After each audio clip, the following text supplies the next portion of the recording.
We're looking at different groups. Sam Achiro prides himself in being the only legitimate independent candidate in Visoi ward in Nakuru's Rungai constituency. He says this is what sets him apart from other independent candidates who failed in party primaries. Achiro points out that none of the political parties stood for the vision he had for Visoi ward. As you affiliate yourself to parties, the electorate themselves, sometimes they get so much soaked up with the party than the individual that they are choosing.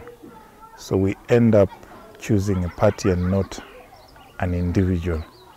So once these leaders get there, then that's when we realize that the people we chose through various parties cannot be able to articulate the issues that we want. The topmost issue for this youthful candidate is the progressive guidance for the young people in his ward. Even the youth that are forming groups, instead of these groups progressing, they're actually collapsing because we do not have even mentors.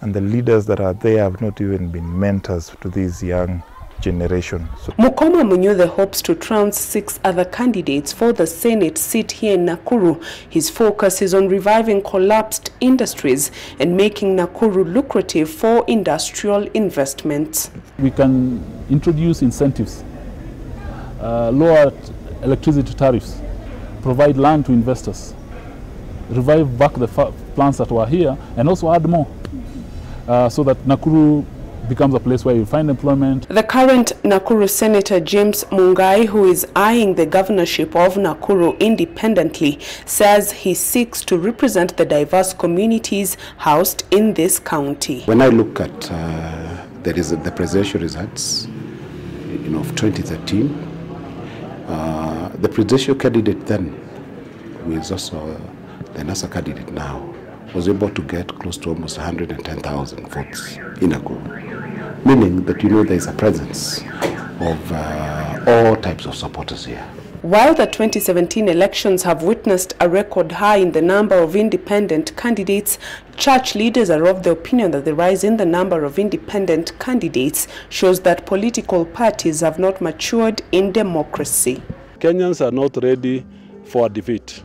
And the Swahili saying, kubali kushindwa siye mshindani, actually should be a reminder to all of us that we must be ready and willing to accept when we are defeated. For these independent candidates, those who lost in party primaries and jumped into the independent candidates bandwagon are not genuine leaders. I don't believe we will have had many independents if the law had not been amended to lock out people out of parties after the primaries. Maybe someone, because of the following that one has, they don't want to admit that they've been beaten, hands down. And they must try to show that, look, yes, I had won, but they stole. These independents say they shall accept the will of the people and push forward with their development agenda should they win or fail. Bridget Ngana, NTV, Nakuru County.